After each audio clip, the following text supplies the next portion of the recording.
Again, that goes back to the anti-fragile argument. You've Yes. got to become stronger so that you can withstand what's going to happen. I was around in Europe when the Greek banks had capital controls. Yeah, yeah. And I remember trying to transact business. That was overnight, wasn't it? Yeah. There was no warning. Well, overnight, people lost 60% of their money. It's crazy. People woke up in the morning and they lost 60% of everything they had in the bank. Yeah. And by the way, the friends of the bank amazingly, They knew. there are people that got their money out. Yeah. But the normal people, they woke up, and businessmen woke up and they couldn't pay their employee salaries because the banks had now controlled your money. Yeah. That's called capital controls. And I don't know if Americans are aware of this, but capital controls are in the American legal system. Oh, 100%. Yeah, no, it is part of the legal system, and they have the right to do it. And I don't know if people have the ability to understand this right now because it's so far-fetched. But you don't have control of your bank account. The government does. And the government can at any moment declare 40% of your money cannot be spent anymore. Or you can have a bail-in. They can say 60% of your money is going to pay for the bank's shenanigans, for the bank's illegal acts. Yeah. Sorry, but you just lost your money. You just paid for them. And guess what happens? Those people get a promotion. You lose your money. Yeah, no, you're right. 100%. Yeah, so seeing all of that, I mean, that's definitely what drives me. I'm a very independent person. The types of folks that are clients here and the types of folks, the circles we are running, are very, very independent minded, right? We don't attract the people that listen to the news. Yeah.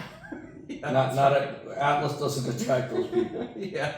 We attract people that are individualists. Absolutely. And are trying to survive and are hardworking people. Yes. That are entrepreneurs, people that think differently and don't want to walk off a cliff because they're being told to. 100%. And that part of that independent mindset, is developing your own wealth, right? Your own safety nets, I guess, in a sense. Yeah. Regardless of what society has or says, right? I came from South Texas, and regardless of what the power company or the mayor says about with the hurricane coming, the power will stay on.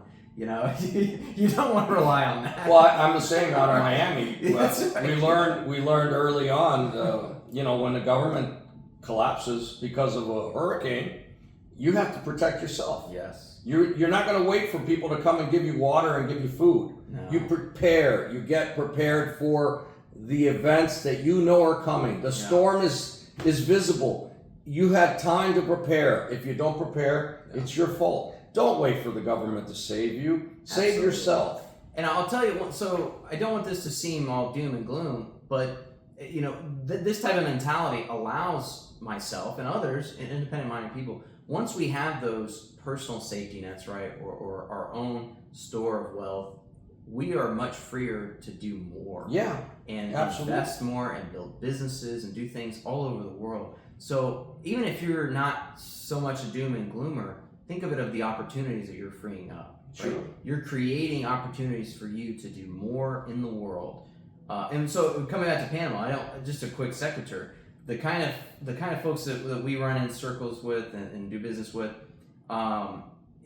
whenever you go to a place like Panama or anywhere in the world, really, outside of the West, Europe and the U.S., when you have these types of mindsets and you have these types of infrastructures that you develop personally, you have access to the top 1% of the population of any country. Yes. When I travel, anywhere I go and I'm doing business, I'm a phone call away from the president.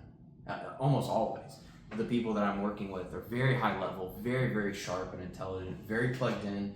And the opportunities that allows me, that avails me, is just unbelievable. This is stuff that you're never going to see if you're trapped in the U.S., right? Or you maintain a mentality in the United States of living and keeping yourself in the system. You don't have access to it. A lot of people that'll see this video from the U.S., for example, or even Canada, they will never even consider even leaving. But it's 1%. 1% of the people are the ones that are say, you know what, I'm going to stretch and expand my horizons. Sure. Yeah. Yeah. I just wanted to point that out because it's not all doom and gloom. You can do stuff even if you don't have that mentality. You can have an optimism. I want to talk about something else with technology.